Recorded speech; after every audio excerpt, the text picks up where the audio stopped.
किसी लड़के ने मुझसे कहा दीदी, हमने कहा कैसे हो भैया? बोले दीदी नौकरी ढूंढ रहा हूँ। मैंने कहा कब से ढूंढ रहे हो? बोले 3-4 साल से नौकरी ढूंढ रहा हूँ पर मिल नहीं रही। मैंने कहा कैसे ढूंढ रहे हो? लाइट वाइट जला के, टॉर्च वॉर्च लेके? बोले नहीं दीदी अब क्या बताऊं, स्थिति ऐसी, नौकरी मिल नहीं रही। मैंने कहा एक सीक्रेट बताऊं? बोले हाँ। मैंने कहा अपने आप को इतना योग्य बना लो बेटा, नौकरी ढूंढने में समय वेस्ट मत करो, टाइम बर्बाद मत करो।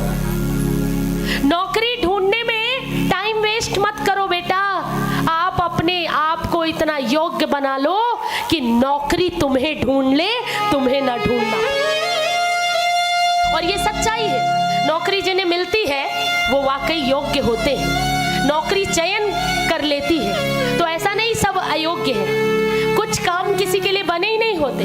अब जैसे किसान का कोई बेटा जिसका पिता 20 एकड़ का मालिक है, उस किसान ने अपने बेटे को गलती से ग्रेजुएशन करा दिया। मैं गलती से ही कहूंगी क्योंकि जब इतनी प्रॉपर्टी थी तो प्रॉपर्टी में लगा, चलो ग्रेजुएशन करा भी दिया। तो ग्रेजुएशन करने के बाद वो बेटा क्या कहता है? पिता कहता है बेटा खाद की बोरी लेके आना खेत में। वो कहता पिताजी मैं पढ़ा लिखा हूँ, मैं नहीं लाऊंगा खाद। कहता है बेटा बीज कैसे बोते हैं, चलो तुम्हें सिखाता हूँ। कहता पापा सब क्या कहेंगे कि ग्रेजुएशन करने के बाद खेत में चला आया। अब वो क्या कर रहा है? बैठा है। क्या मान रहा है खुद को? बेरोजगार। यदि अपने पिता के साथ पढ़ाई लिखाई का प्रयोग करके कुछ उन्नतशील बीज, कुछ खादें, कुछ ऐसी ऑर्गेनिक खेती करता तो शायद गांव का सबसे बड़ा किसान बन सकता था, लोगों का भरण पोषण कर सकता था। पर वो क्या कर रहा है? नौकरी ढूंढ रहा है।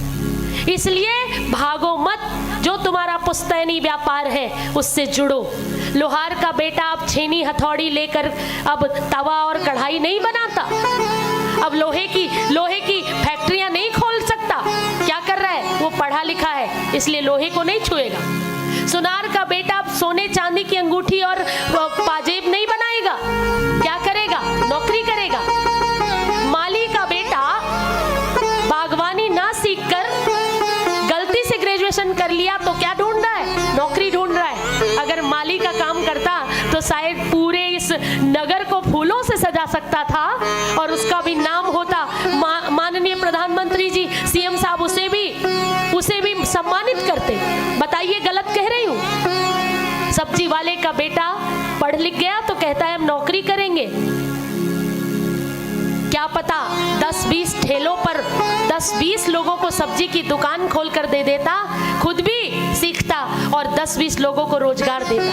तो तुम नौकरी ढूंढने के लिए तुम नौकर बनने को तैयार हो, लेकिन भैया जो तुम्हें पहले से मिला उसके मालिक नहीं बनना चाहते। बोलिए गोविंद भगवान की, सियावर रामचंद्र भगवान की।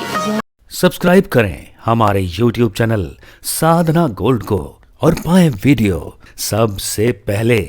और हाँ, बेल आइकन दबाना ना भूलें।